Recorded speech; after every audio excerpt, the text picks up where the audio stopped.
Hello बच्चों, आज हम लोग बेसिकली इलेक्ट्रिक करंट का लेक्चर नंबर 3 स्टार्ट करेंगे। और आज हम लोग पढ़ेंगे एक नए टॉपिक को स्टार्ट करेंगे जिसका नाम क्या होगा बच्चों? जिसका नाम होगा इलेक्ट्रिकल या इलेक्ट्रिक रेसिस्टेंस। बच्चों आप सब कोई 10th क्लास में बेसिकली रेसिस्टेंस के बारे में पढ़े होंगे कि रेसिस्टेंस क्या होता है, बेसिकली आता कहाँ से है।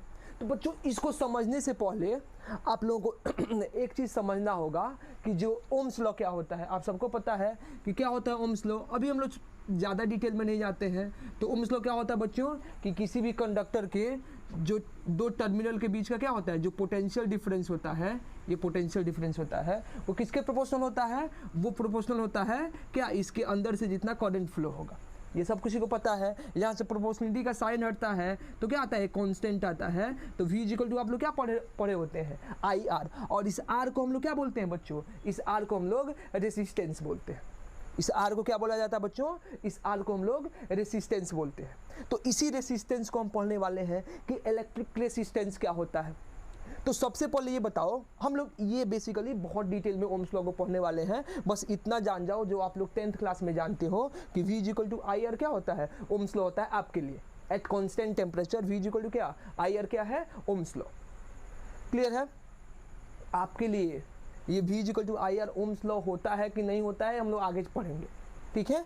Ohm's law basically V directly proportional to क्या होगा? I होगा, वहाँ से V इक्वल टू क्या हो गया? IR।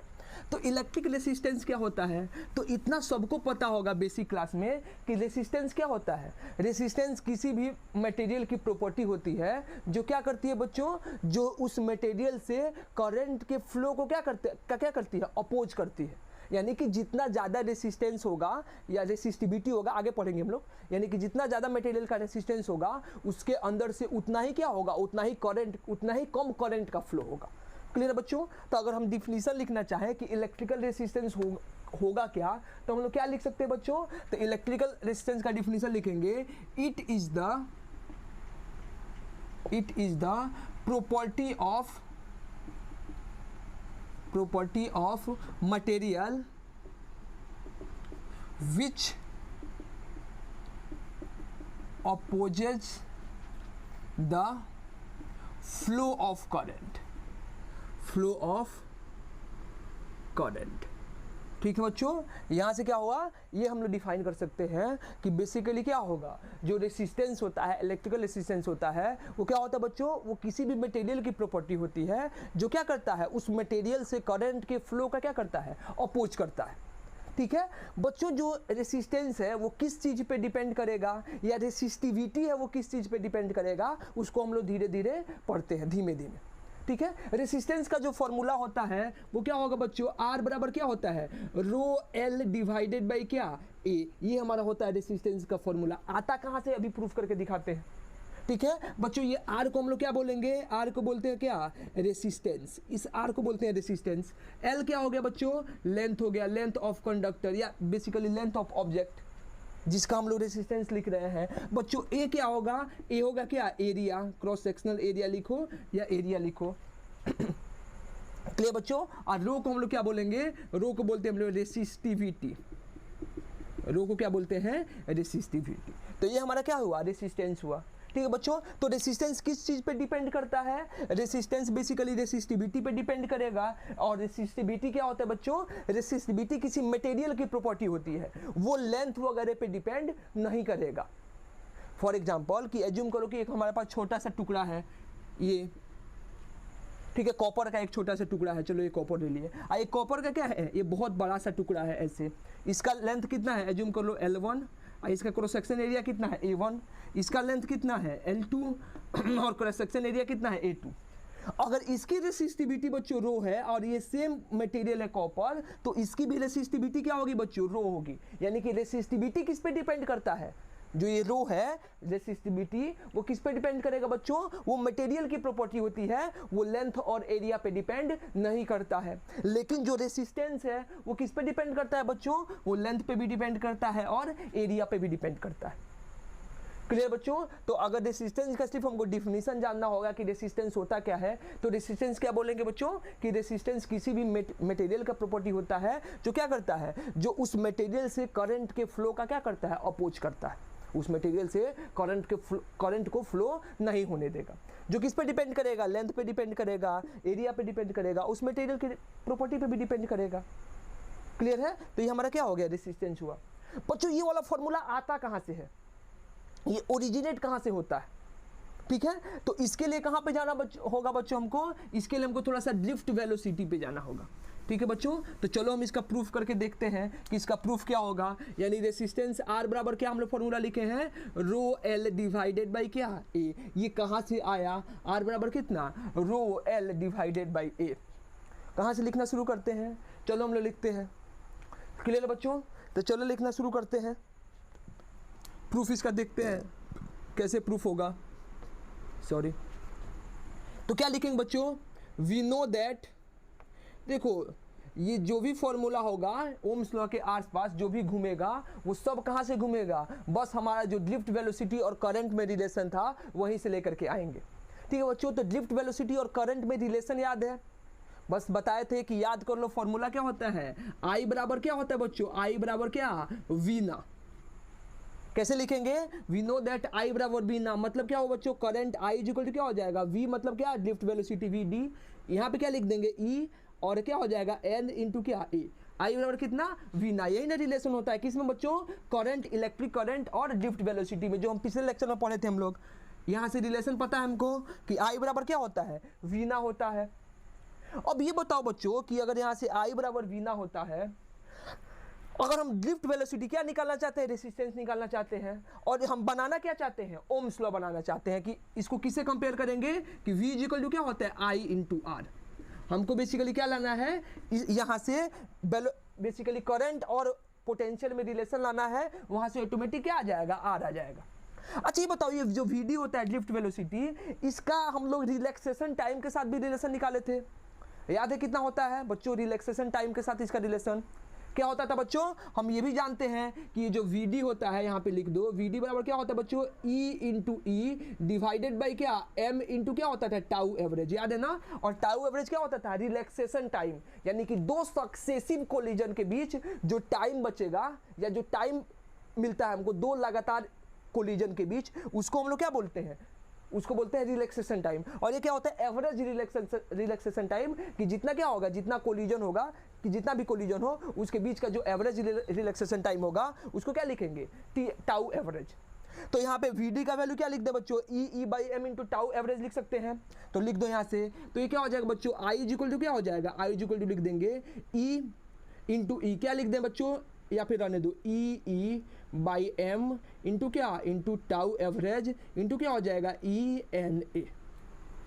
आगे बढ़ो, तो यहाँ से क्या लिख सकते हैं, आई का वैल्यू क्या हो जाएगा बच्चों, आई का वैल्यू यहाँ से हो जाएगा ई स्क्वायर इंटू क्या हो जाएगा, इंटू एन इंटू क्या हो जाएगा, ए डिवाइडेड बाई क्या हो जाएगा बच्चों, एम इंटू क्या हो गया, इंटू हो जाएगा यहाँ से टाउ एवरेज इंटू क्या बचेगा, ई। ई क्या है बच्चों, ई हमारा इलेक्ट्रिक फील्ड था।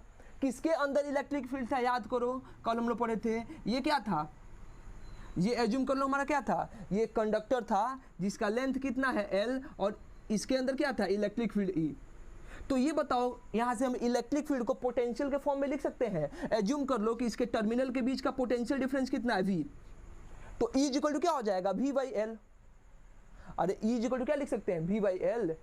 E इक्वल टू क्या होता है, dV बाई dr होता है, तो dV के जगह पे V या dr के जगह पे कितना, L। यानी कि E को हम लोग डायरेक्ट यहाँ पे क्या लिख दें, यहाँ से E को हम लोग लिख सकते हैं क्या, V बाई एल। तो इसको रब कर देते हैं, इधर लिखना शुरू करते हैं। तो यहाँ से क्या हो जाएगा बच्चों, यहाँ से हम देख सकते हैं कि I का जो वैल्यू होगा वो क्या हो जाएगा, E square N A divided by M into क्या हो गया, टाउ एवरेज इंटू क्या हो जाएगा, V डिवाइडेड बाई क्या, L। अब V को इधर रहने दो, टोटल टर्म को इधर लेकर के आओ, तो यहाँ से क्या हो जाएगा कि जो हमारा V बचेगा वो क्या हो जाएगा बच्चों, वो हो जाएगा कितना, M into L divided by क्या हो जाएगा बच्चों, डिवाइडेड बाई आई तो रहेगा, यहाँ पे क्या हो जाएगा, E स्क्वायर कितना, N इंटू क्या, टाउ एवरेज इंटू क्या हो जाएगा, ए। लिख सकते हैं। तो ये क्या हो जाएगा, ये हमारा यहाँ से V और I में रिलेशन निकल के आया। कहाँ से स्टार्ट किए बच्चों, ये जो हम लोग कल पढ़े थे करंट और ड्रिफ्ट वेलोसिटी में। फिर ड्रिफ्ट वेलोसिटी को किस टर्म में लिखे थे बच्चों, रिलैक्सेशन टाइम के टर्म में लिखे थे। तो वहाँ से क्या हो गया हमारा जो फिर इलेक्ट्रिक फील्ड को हम लोग पोटेंशियल के फॉर्म में लिख दिए। तो ये क्या हो जाएगा, V = ml divided by E² n tau average I by कितना A।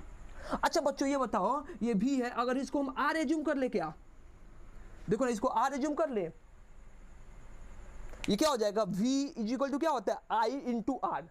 इसीलिए बताना जरूरी था कि ओम्स लॉ क्या होता है।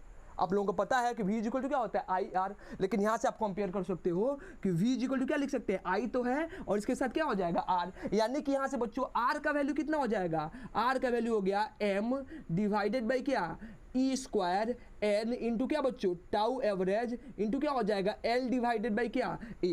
ये देखो ध्यान से इसको, अब m क्या था बच्चों, यहाँ पे m क्या है, मास ऑफ इलेक्ट्रॉन, यहाँ पे m लिखो, m क्या है मास ऑफ इलेक्ट्रॉन लिख सकते हैं। E क्या है बच्चों, E क्या हुआ, E हुआ बच्चों क्या चार्ज ऑफ इलेक्ट्रॉन।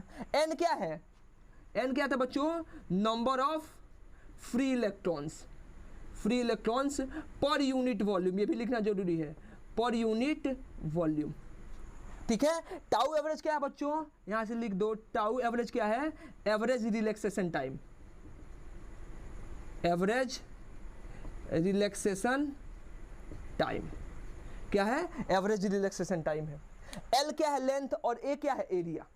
अब ये बताओ बच्चों, क्या M mass of electron, mass of electron basically constant रहेगा, किसी मटेरियल में कहीं पे भी रखिए तो क्या हो जाएगा, हमारा इलेक्ट्रॉन का मास तो चेंज नहीं होगा। E क्या हो गया चार्ज ऑफ इलेक्ट्रॉन, ये भी कांस्टेंट रहेगा। N क्या है number of free electrons per unit volume, ये किस पे डिपेंड करेगा, ये बच्चों बेसिकली मटेरियल पे डिपेंड करता है।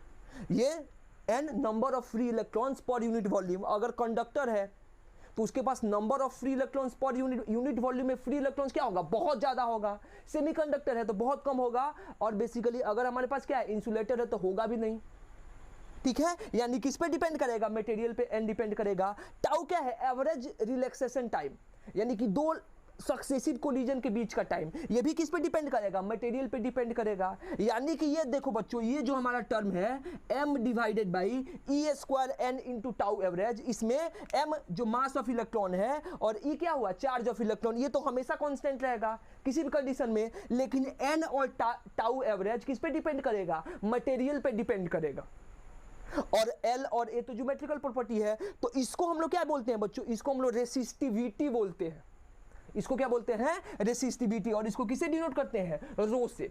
तो यहां से R का वैल्यू क्या हो जाएगा, R हो जाएगा यहां से कितना बच्चों, रो L डिवाइडेड बाई क्या A। ये ध्यान रखो, बस यही फॉर्मूला था जो हम लोग पहले लिखे थे किस यहाँ पे, ये वाला R बराबर कितना, रो L बाई A। तो यहाँ से रो का वैल्यू भी लिख सकते हैं बच्चों की, रो का वैल्यू क्या हो जाएगा, रो का वैल्यू हो जाएगा m डिवाइडेड बाई क्या E² n इंटू क्या हो जाएगा बच्चों टाउ एवरेज। ऐसे हम लोग क्या लिख सकते हैं, ऐसे रो का वैल्यू भी लिख सकते हैं। रो क्या होगा बच्चों, रेसिस्टिविटी, रो क्या होगा रेसिस्टिविटी, जो किस पे डिपेंड करेगा, जो मटेरियल पे डिपेंड करेगा, मटेरियल की प्रॉपर्टी होगी। ठीक है बच्चों, और ये L बाई A, L क्या हुआ लेंथ और A क्या हुआ एरिया, तो ये हमारा हो गया रेसिस्टेंस और ये क्या हो गया रेसिस्टिविटी। क्लियर है, तो ये बार बार पूछता है, इसको स्पेसिफिक रेसिस्टिविटी भी बोलते हैं, इसको क्या बोल देता है स्पेसिफिक रेसिस्टिविटी भी बोलते हैं, इसको क्या बोलते हैं रेसिस्टेंस बोलते हैं। क्लियर हुआ बच्चों बात, क्लियर हुआ, क्लियर हुआ।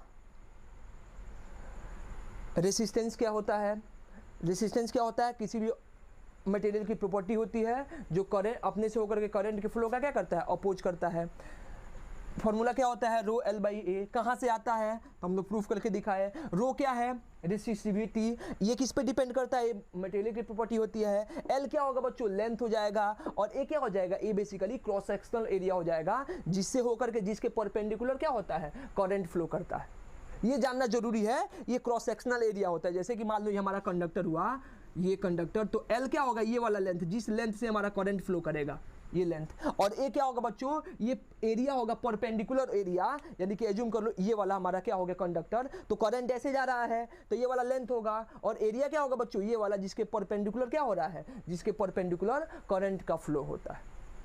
क्लियर है बच्चों? तो ये क्या हो गया हमारा रेसिस्टेंस, और ये क्या हो गया रेसिस्टिविटी हो गया। तो ये हमारा बेसिकली क्या है, डिफिनीशन है इलेक्ट्रिक रेसिस्टेंस का। जल्दी से लिखिए, इसको रब कर दें, रब कर दें, चलो रब कर देते हैं। अच्छा ये बताओ बच्चों, यहां से अगर पूछे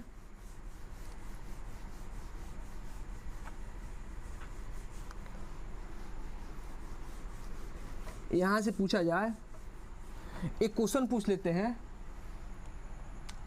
कि ये बताओ अगर हमको दिया है question R is equal to V by I, क्या है, ठीक है, जो डिफिनीशन है R इज इक्वल टू क्या, V बाई आई, ओम से सबके पढ़ा है, V इज इक्वल टू क्या होता है बच्चों, I इंटू R होता है, तो यहाँ से I इज इक्वल टू क्या लिख सकते, sorry R is equal to क्या लिख सकते हैं हम लोग, V डिवाइडेड बाई क्या हो जाएगा, I हो जाएगा, ठीक है। तो यहाँ से पूछे कि R is equal to V by I हमको क्या एक्सप्लेन करता है, क्या बताता है, ऑप्शन ए दिया है हमको क्या, Ohm's law, Ohm's law. Second क्या बोला है, डेफिनेशन ऑफ क्या, रेसिस्टेंस, ये डेफिनेशन ऑफ क्या, डेफिनेशन ऑफ रेसिस्टेंस। तीसरा क्या बोला है, बोथ 1 एंड 2, बोथ 1 एंड 2, एक दो दोनों को डिफाइन करता है, और फोर्थ क्या हो जाएगा, नन ऑफ दिस, फोर्थ हुआ कि इसमें से कोई नहीं। बताइए जल्दी से, सोचिए, बताइए नहीं सोचिए, आप लोग खुद सोचो कि R is equal to V by I हमको क्या बताता है, क्या वो डिफिनीशन ऑफ ओम्स लॉ है, डिफिनीशन ऑफ क्या है, रेसिस्टेंस है, या ओम्स लॉ और डिफिनीशन ऑफ रेसिस्टेंस दोनों को बताएगा, या फिर इसमें से किसी को नहीं बताएगा। जल्दी से सोचो, क्या लिखे बच्चों, क्या लिखें, किसको बताएगा बच्चों, ये ओम्स लॉ को नहीं बताता है, ये R is equal to V by I basically क्या है, ये डिफिनीशन ऑफ रेसिस्टेंस है। बच्चों हम लोग डिटेल में पढ़ेंगे आगे चल करके कि ये V is directly proportional to I, ये क्या है, ये तो ओम्स लॉ है, कब, एट कांस्टेंट टेम्परेचर प्रेशर अगर लिखें V is directly proportional to क्या होगा, I होगा। लेकिन अगर यहां से आएगा कि V इज इक्वल टू क्या हो जाए, आई आर हो जाए, तो ये ओम्स लॉ हमेशा बेसिकली जो R इज इक्वल टू क्या हो जाएगा, V बाई आई हो जाए, तो ये ओम्स लॉ नहीं रहेगा, ये क्या हो गया, डिफिनीशन ऑफ रेसिस्टेंस है, ये बेसिकली प्रैक्टिकल डिफिनीशन है रेसिस्टेंस कैलकुलेट करने का। हम क्या करेंगे, एज्यूम कर लो कि यहाँ पे एक रेसिस्टेंस लगा है, हम इसको क्या कर देंगे, एक पोटेंशियल से कनेक्ट कर दे, यहाँ पे एक एमीटर लगा दे, आइडियल एमीटर, तो मान लो ये क्या है, ये 10 वोल्ट का है, अगर इससे करंट क्या हो जाएगा, 2 एम्पियर जाएगा, तो क्या बोलेंगे बच्चों की रेसिस्टेंस का वैल्यू कितना है, 5 ओम। अब इसको हटा के कोई दूसरा रेसिस्टेंस लगा दें, अब इससे करंट का वैल्यू कितना हो जाए, एज्यूम कर लो करंट का वैल्यू कितना हो जाए, 2.5 एम्पियर, तो रेसिस्टेंस कितना हो जाएगा बच्चों, 4 ओम। यानी कि क्या कर सकते हैं, ये जो R is equal to V by I होता है वो क्या बताता है हमको, ये बेसिकली रेसिस्टेंस का डिफिनीशन बताता है, ना कि ओम्स लॉ बताता है। ओम्स लॉ हमको क्या बताता है कि at constant pressure and temperature V is proportional to क्या, I, इसको आगे डिटेल में पढ़ा जाएगा, ठीक है। तो दूसरा डिफिनीशन क्या हो सकता है रेसिस्टेंस का, हम लोग इससे भी रेसिस्टेंस निकाल सकते हैं कि R इज इक्वल टू क्या हो जाएगा, V बाई आई। तो अगर आपसे पूछा जाए कि R is equal to V by I क्या होता है, तो आपको ये समझना जरूरी है कि R is equal to V by I क्या है, R is equal to V by I resistance का डिफिनीशन है। क्लियर है बच्चों? तो रेसिस्टेंस पता चला, रेसिस्टेंस क्या होता है, इस पे बेस्ड हम लोग छोटा छोटा क्वेश्चन करते हैं आज रेसिस्टेंस पे बेस। तो करें बच्चों, मिटा दे, इसको मिटा दे, चलो हम लोग करते हैं, एक बहुत फेमस क्वेश्चन है रेसिस्टेंस का, चलो हम लोग कर लेते हैं। क्वेश्चन क्या है बच्चों, आप लोग कीजिए, if a conductor of length L and cross sectional area A, if a conductor having लिखो, ऑफ मत लिखो, having length L and cross section area A, then it's resistance is R and resistivity is rho. ठीक है बच्चों, अगर मान लो इसका resistance क्या हो गया आर और रेसिस्टिविटी उस टाइम क्या है, रो है। कब बच्चों, एक कंडक्टर है जब इसका लेंथ क्या है, लेंथ एल है और क्रॉस सेक्शन एरिया क्या है, ए है, उस टाइम इस बेसिकली क्या कंडक्टर का रेसिस्टेंस कितना है आर और रेसिस्टिविटी कितना दिया है rho. Now if it stretch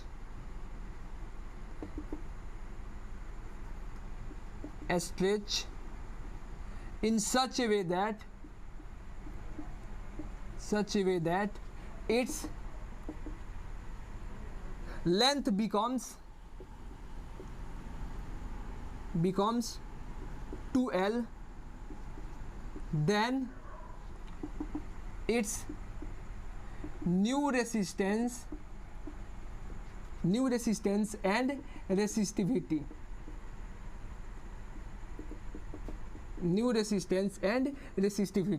पहला क्या ऑप्शन दिया है, पहला दिया है 2R एंड क्या 2 रो। दूसरा ऑप्शन क्या दिया बच्चों, दूसरा ऑप्शन दिया है 4R एंड क्या 4 रो। तीसरा ऑप्शन क्या दिया बच्चों, तीसरा ऑप्शन दिया है 2R एंड रो। और चौथा ऑप्शन क्या दिया है बच्चों, चौथा ऑप्शन दिया है 4R एंड क्या रो। जल्दी से निकालो।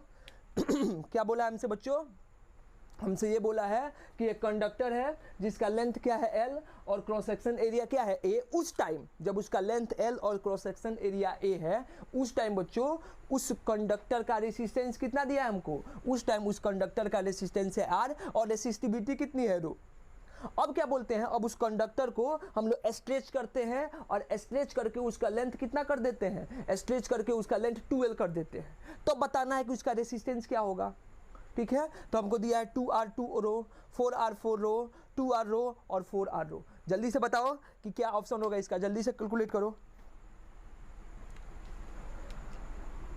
बन गया होगा आई थिंक। अच्छा ये बताओ बच्चों, सबसे पहले ये बताओ कि लेंथ चेंज करने से या एरिया चेंज करने से क्या चेंज होगा, क्या रेसिस्टिविटी चेंज होगी।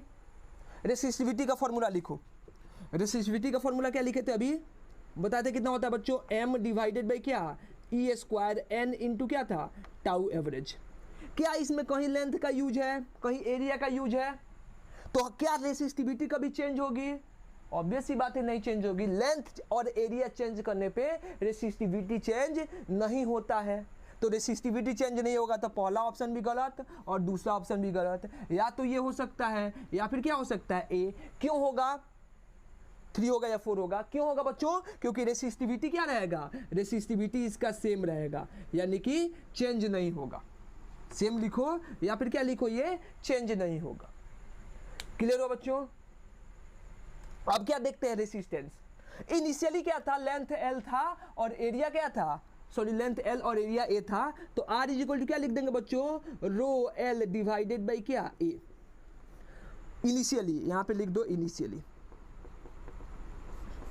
ठीक है बच्चों, इनिशियली मान लो क्या हो गया, रो L डिवाइडेड बाई क्या हो गया A।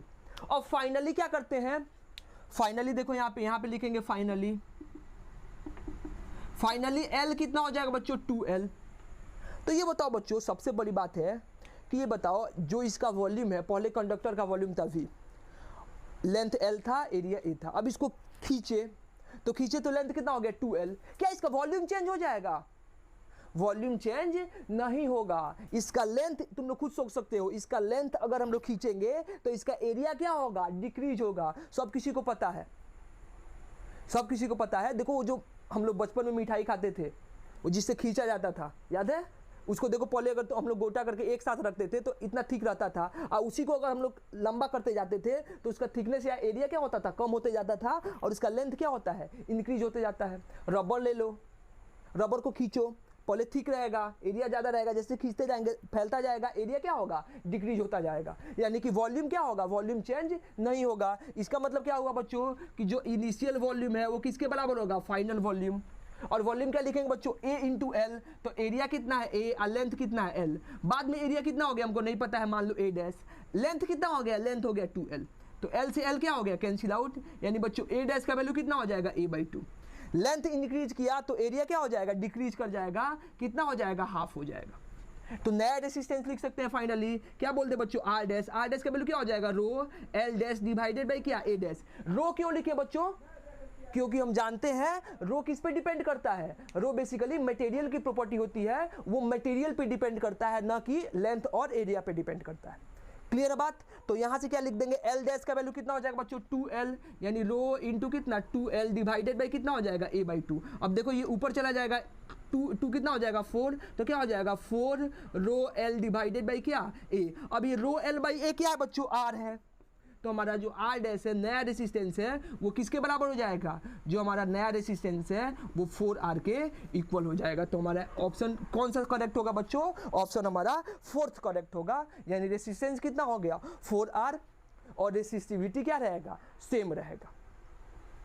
क्लियर बच्चों, इस टाइप का क्वेश्चन बोर्ड में बहुत पूछा जाता है, ठीक है, समझ में आया, फील हुआ, इसको मिटा दें। अच्छा ये बताओ बच्चों, यहां से एक जनरल केस कर देते हैं, देखो यहां से इसको रब कर दें, हो गया। अच्छा ये बताओ कि एज्यूम कर लेते हैं कि हमारा लेंथ कितना है L, एरिया कितना है A, उस टाइम रेसिस्टेंस है R, रेसिस्टिविटी कितना है रो। अब इसको क्या करते हैं, एस्ट्रेच करते हैं, तो इसका लेंथ कितना हो जाता है, N टाइम्स L हो जाता है। मान लो N टाइम्स बढ़ा दिए, 2 गुना 3 गुना 4 गुना 5, तो basically N times, 5 times 7 time 8 times N time कुछ भी हो सकता है। तो उस केस में उसकी रेसिस्टिविटी क्या होगी और उसका रेसिस्टेंस क्या होगा, ठीक है बच्चों। तो सबसे पहले क्या करेंगे, अगर इस टाइप का क्वेश्चन करना होगा तो कहां से स्टार्ट करेंगे बच्चों, ये बताओ सबसे पहले, क्या उसकी रेसिस्टिविटी कभी चेंज होगी, नहीं बच्चों। लेंथ और एरिया इंक्रीज या डिक्रीज करने पे बेसिकली जो भी हमारा ऑब्जेक्ट है या मटेरियल है उसकी रेसिस्टिविटी कभी चेंज नहीं होगी। रेसिस्टिविटी बस किस पे डिपेंड करेगा, रेसिस्टिविटी बेसिकली उसके रिलैक्सेशन टाइम और किस पे, number of free electrons per unit volume पे डिपेंड करेगा। अगर वो किसी कारणवश अगर चेंज होता है, वो इंक्रीज या डिक्रीज हो रहा है, तो अब हमारा रेसिस्टिविटी चेंज होगा, ठीक है। आगे पढ़ेंगे टेम्परेचर वगैरह पे डिपेंड करेगा, ठीक है। अभी उसके लेंथ और एरिया पे डिपेंड नहीं करेगा। तो रेसिस्टिविटी क्या होगी बच्चों, हमारी रेसिस्टिविटी क्या होगी, रेसिस्टिविटी हम लोग लिख देंगे सेम, उसका रेसिस्टिविटी में कोई चेंज नहीं होगा लेंथ को इंक्रीज करने पे। क्या चेंज होगा बच्चों, उसका रेसिस्टेंस चेंज होगा। कितना चेंज होगा, देखो उसका जनरल फॉर्मूला बना लेते हैं। R बराबर क्या होता है बच्चों, रो L डिवाइडेड बाई A, ये इनिशियली था। फाइनली उसका लेंथ हम लोग क्या कर दिए बच्चों, उसका लेंथ हो गया कितना, N टाइम्स L। लेंथ कितना हो गया बच्चों, N टाइम L। तो क्या होगा ये बताओ, उसका वॉल्यूम फिर सेम रहेगा, तो क्या लिखेंगे बच्चों, initial volume is equal to क्या हो जाएगा, फाइनल वॉल्यूम। इनिशियल वॉल्यूम कितना है बच्चों, इनिशियल वॉल्यूम लिखेंगे तो कितना हो जाएगा, A into L। Final volume क्या लिख दो, A डैश इंटू क्या लिख दो, NL। L से L कैंसिल, यानी A डैश कितना हो जाएगा, A बाई क्या N, लिख सकते हैं ना, A डैश कितना हो जाएगा, A बाई कितना हो जाएगा N। तो इसका नया रेसिस्टेंस मान लो R डैश, वो कितना हो जाएगा, rho into L dash divided by कितना, A डैश। अब बच्चों ये देखो, रो L डैश का वैल्यू कितना है NL और A डैश का वैल्यू कितना है A बाई N। तो यहाँ से कितना हो जाएगा, N स्क्वायर, क्या लिख सकते हैं इसको लिख सकते हैं हम लोग N square rho L divided by क्या A, यानी कि जो हमारा R डैश है वो कितना हो जाएगा, N स्क्वायर R हो जाएगा। ये डायरेक्ट आप लोग फॉर्मूला इंक्रीज कर लिख सकते हो कि अगर लेंथ हम लोग n टाइम्स चेंज करेंगे तो उसका रेसिस्टेंस कितना चेंज हो जाएगा, N square into R times change हो जाएगा। क्लियर हो बच्चों, ठीक है।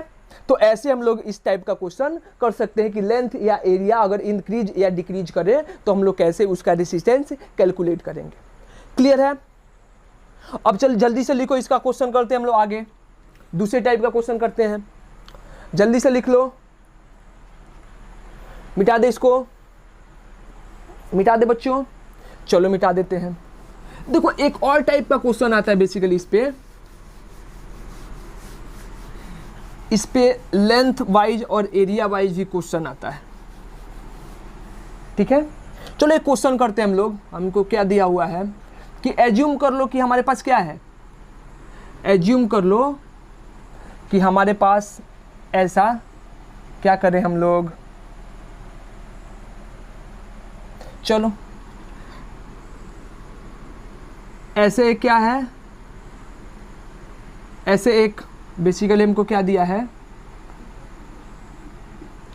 ऐसा दिया हुआ है एक डिस्क है जिससे करंट ऐसे पास कर रहा है, डिस्क नहीं सिलेंडर है, सॉलिड सिलेंडर है, इससे करंट क्या हो रहा है, इसके अंदर से ऐसे पास कर रहा है। इसका लेंथ क्या दिया है, सिलेंडर का लेंथ दिया है l, और इसका जो रेडियस दिया है वो रेडियस कितना दिया है r। तो हमसे क्या पूछा है, अगर इसकी रेसिस्टिविटी क्या दी है रो, तो हमसे क्या पूछा है बच्चों हमसे पूछा है फाइंड द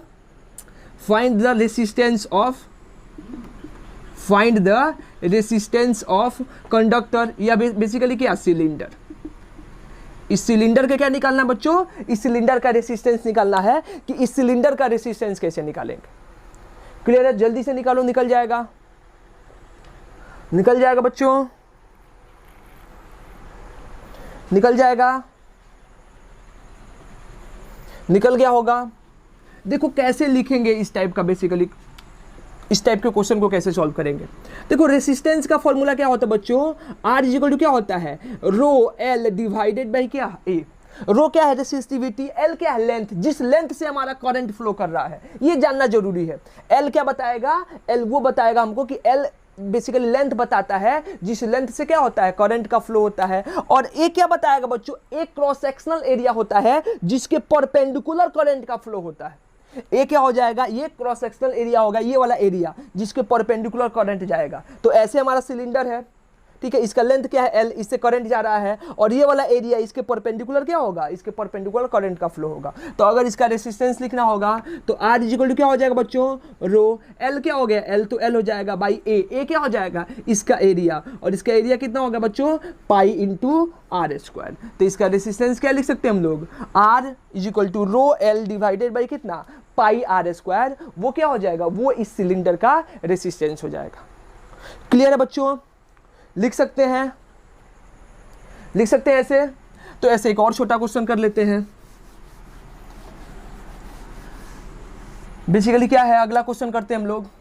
एज्यूम करो कि हमको क्या दिया है, ऐसा एक क्यूबॉइड है,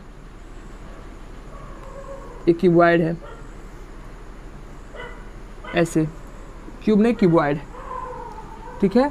एज्यूम कर लो बच्चों ये वाला लेंथ इसका क्या है, ये वाला लेंथ है A, ये वाला लेंथ कितना है B, और ये वाला लेंथ कितना दिया है C, ठीक है। क्यूबॉइड है, सब कुछ समझ सकता है क्यूबॉइड क्या है। क्यूबॉइड का ये वाला लेंथ L, ये वाला लेंथ क्या है B, ये वाला L, ये वाला B, और इसका बेसिकली ये वाला जो फेस है, ये वाला जो फेस है, ऐसे कितना थिकनेस है इसका A, ये थिकनेस दिया है A। एज्यूम करो क्यूब की तरह, एज्यूम करो कि ये क्यूब हो गया, तो इसका लेंथ कितना है, एज्यूम कर लो पहले ये वाला लेंथ, ये वाला एज्यूम करते हैं थिकनेस, इसका लेंथ लेते हैं कितना दिया है A, इसका ये सामने वाला एक लाइन कितना दिया है B, और ये हाइट इसका कितना दिया है C। तो ये हो गया B, ये हो गया C, और ये क्या हो गया, ये वाला क्या हो गया A। तो हमसे क्या बोला है कि हमसे बोला है इसका 2 फेस दिया है, 2 या 3 फेस ले लो। एक क्या है, ये फेस 1 है, ठीक है। एज्यूम कर लो ये वाला फेस क्या है, ऊपर वाला फेस क्या हो गया 2, और ये सामने वाला फेस क्या हो गया 3। तो हमसे क्या पूछा है कि find the resistance of cuboid, find resistance from first side, जिसको R1 बोल देंगे। दूसरा क्या होगा, अगर दूसरे फेस से जाएगा उसको R2 बोल देंगे, और जो तीसरे साइड से जाएगा उसको क्या बोल देंगे, R3 बोल देंगे। थोड़ा इसको फील करते हैं। अरे एज्यूम कर लो, फॉर एग्जांपल एज्यूम कर लो ये क्या है कि ये वाला हमारा क्यूब हो गया, ये वाला लेंथ हो गया इसका क्या, ये वाला B हो गया, ये वाला क्या दिया है बच्चों C, ये एक क्या बन गया, एक रेक्टेंगल बन गया। इसको क्या करते हैं, इसको A लेंथ से आगे खींच देते हैं, फील हुआ। ये वाला क्या है, अब आगे से देखो इसको, ये वाला क्या हो जाएगा हमारा, इधर से दिखाते हैं, ये वाला क्या होगा बच्चों, ये वाला हमारा क्या है B, नीचे क्या है C, और इसको कितना आगे खींचे हैं, ईंटा देख लो, ब्रिक्स देख लो। तो ब्रिक्स का क्या है, सामने वाला फेस ये मान लो B, हाइट कितना है C, और लेंथ कितना है उसका, लेंथ है A। तो हमसे क्या बोला है, एक बार अगर सामने से देखे तो ये वाला फेस से अगर करंट जा रहा हो तो कितना रेजिस्टेंस होगा, एक ऊपर से करंट आएगा तो कितना रेजिस्टेंस होगा, एक साइड से करंट आएगा तो कितना रेजिस्टेंस होगा, ठीक है। तो 3 साइड से हम लोग रेजिस्टेंस निकालना है, जिसको क्या बोला है R1, R2 और क्या बोला है R3। तो हमसे क्या पूछा है, वैल्यू निकालिए किसका, R1 R2 और R3 का वैल्यू निकालिए कि क्या होगा R1 R2 और R3 का वैल्यू। जल्दी से निकालो इसको, जल्दी से लिखो, चलो बारिश आने वाला है, जल्दी से लिखो, लाइट कटेगा। बना दे बच्चों, चलो लिखते हैं हम लोग, चलो लिखते हैं।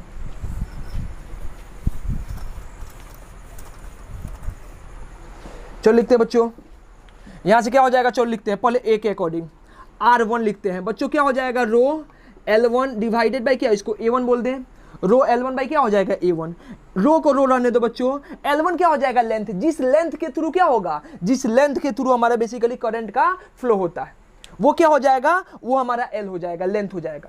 अब ये बताओ बच्चों कि कौन से लेंथ के करंट का फ्लो होगा। अगर हम सामने से देखें, अगर ये फ्रंट व्यू देखें, अब समझना ध्यान से, ये वाला क्या है, ये वाला हमको B दिया है, ये वाला हाइट क्या है C, और अंदर क्या है A, तो हमारा करंट कैसे जा रहा है, अगर A हम यहां से देख रहे हैं फर्स्ट साइड, तो करंट हमारा ऐसे अंदर जा रहा है, यानी किसके अलोंग जाएगा, A के अलोंग जाएगा। कितना लेंथ होगा बच्चों, लेंथ इसका क्या हो जाएगा A, तो L के जगह पे क्या लिख देंगे बच्चों, रो इंटू क्या हो जाएगा A divided by area. Area क्या होता है बच्चों, परपेंडिकुलर एरिया, जो हमारा ये वाला एरिया है परपेंडिकुलर एरिया।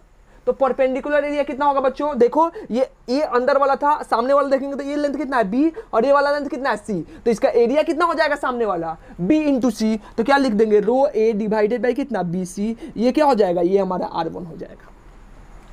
क्लियर है। सिमिलरली क्या लिख सकते हैं बच्चों, यहां से सिमिलरली R2 लिख देंगे, सिमिलरली क्या लिख सकते हैं हम लोग, R2 लिख सकते हैं। R2 क्या होगा बच्चों, R2 किससे है, ऊपर वाले फेस से। अब देखना ध्यान से, ये वाला क्या था A, ये वाला क्या लिखे थे हम लोग B, ये वाला क्या था C, अब ऊपर से जा रहा है, ऊपर से। तो बच्चों अगर ऊपर से देखेंगे तो ये वाला B था हमारा, ये वाला लेंथ है B, ये वाला लेंथ क्या है C, और ये वाला क्या है A। तो ऊपर से करंट आएगा तो किसके अलोंग करंट आ रहा है, देखो ये वाला हाइट C था, और करंट कैसे आ रहा है, इसके थ्रू आ रहा है, तो इसका हाइट कितना हो जाएगा, लेंथ कितना हो जाएगा, इसका लेंथ हो जाएगा C, और एरिया क्या हो जाएगा बच्चों, जो बच जाएगा AB। वैसे ही क्या लिख सकते हैं बच्चों, वैसे ही हम लोग R3 लिख सकते हैं। R3 भी क्या हो जाएगा रो, अब क्या बच गया, यहाँ A है, यहाँ B C है, तो यहाँ क्या हो जाएगा B डिवाइडेड बाई कितना AC, आप लोग देख सकते हो। अगर ऐसे जाएगा, ये हमारा अगर ब्रिक एज्यूम कर ले, ये हमारा ब्रिक हो गया, ऐसे जा रहा है करंट, तो ये वाला लेंथ क्या था B, तो इसे ऐसे ही पास करेगा, तो लेंथ कितना हो गया B, और एरिया क्या हो जाएगा ये वाला, तो ये कितना दिया है, ये दिया है A, ये वाला कितना दिया है C, तो A इंटू C, तो यहाँ से क्या हो जाएगा, इसका रेजिस्टेंस कैलकुलेट हो जाएगा। क्लियर है बच्चों। यहाँ से एक और क्वेश्चन करते हैं। देखो ज्यादा क्वेश्चन आज नहीं हम लोग कर पाएंगे, बेसिकली इसका और अच्छा क्वेश्चन बनेगा जो हम नेक्स्ट लेक्चर में करवाएंगे, ठीक है। अभी टाइम कम है तो रहने देते हैं, हम एक और क्वेश्चन करवा के रहने देते हैं, ठीक है। एज्यूम कर लो बच्चों क्या है, हमारे पास ऐसे एक सिलेंडर है, ठीक है बच्चों, ये सिलेंडर है, इसका रेजिस्टेंस, इसका रेडियस कितना दिया है A। इसमें से क्या है, ये सॉलिड सिलेंडर था, इसमें से एक हम लोग क्या करते हैं, इसमें से B रेडियस का एक सिलेंडर इसमें से कट कर लेते हैं। ये क्या हो जाएगा बच्चों, इसमें B रेडियस का सिलेंडर कट कर लो, ये बचा हमारा सिलेंडर। इसका रेडियस कितना दिया है बच्चों, इसका रेडियस है B, लेंथ कितना है L, और रेसिस्टिविटी कितना है रो। तो हमसे क्या पूछा है, बताइए इसका रेसिस्टेंस क्या होगा, अगर करंट कैसे जा रहा है, अगर करंट ऐसे जा रहा है, इधर से तो जाएगा नहीं, जो मटेरियल होगा उससे जाएगा, तो जल्दी से निकालिए, बताइए इससे रेजिस्टेंस कितना होगा। निकाल सकते हैं बच्चों हम लोग, निकाल दें हम लोग, निकाल लें, निकाल ले बच्चों। चलो शुरू करते हैं। क्या लिखेंगे बच्चों, R इक्वल टू क्या होता है, R इक्वल टू होता है रो L डिवाइडेड बाई क्या A, लिख सकते हैं। अब देखो यहाँ से R इक्वल टू क्या लिखेंगे बच्चों, रो क्या है, इसकी रेसिस्टिविटी वो कितनी दी है रो, लेंथ क्या होगा बच्चों, जिस लेंथ से हमारा करंट फ्लो कर रहा है, और लेंथ कितना होगा L, लेंथ तो हमारा चेंज नहीं होगा, लेंथ जितना पहले था उतना ही रहेगा, तो लेंथ क्या हो गया L। अब बताओ एरिया, किस एरिया से करंट जा रहा है। अगर ये हम लोग काट के नहीं निकालते तो क्या लिखते, पाई इंटू A स्क्वायर जो रेडियस है, लेकिन पाई A स्क्वायर में से कितना अंदर खोखला है, कितना काट के निकालनी है, कितना पाई B स्क्वायर, तो कितने एरिया से करंट का फ्लो हो रहा होगा, एरिया क्या हो जाएगा बच्चों, pi into A square minus क्या हो जाएगा, पाई इंटू क्या B स्क्वायर। तो यहां से रेसिस्टेंस क्या लिखेंगे बच्चों, रो L डिवाइडेड बाई क्या, पाई कॉमन कर लो तो क्या हो जाएगा A square minus B square. तो इसका रेसिस्टेंस कितना हो गया, रो L divided by pi into क्या हो जाएगा बच्चों, A स्क्वायर इंटू क्या हो जाएगा, A स्क्वायर माइनस क्या हो जाएगा B स्क्वायर। ठीक है, ऐसे हम लोग क्या कर सकते हैं, इसका रेसिस्टेंस निकाल सकते हैं बच्चों। इस टाइप का बहुत अच्छा क्वेश्चन है जो अभी आना बाकी है, ठीक है। इसी पे बेस्ड बहुत अच्छा क्वेश्चन है जो अभी आना बाकी है। बेसिकली हम लोग क्या करते हैं, नेक्स्ट लेक्चर में करते हैं, इसको कंप्लीट करते हैं। आप लोग क्वेश्चन कर सकते हो, इसी पे बेस्ड क्वेश्चन है बेसिकली। करंट इलेक्ट्रिसिटी का चाहो आप लोग तो 10 तक क्वेश्चन कर सकते हो, एससीबी का 1 to 10 क्वेश्चन कर सकते हो। फर्स्ट 10 क्वेश्चन इजीली आप लोगों से हो जाएगा, ठीक है। ऐसे इसी टॉपिक का क्वेश्चन है, अभी रहने देते हैं, हम लोग नेक्स्ट लेक्चर में करते हैं, ठीक है। तब तक आप लोग पढ़ाई करते रहें। All the very best.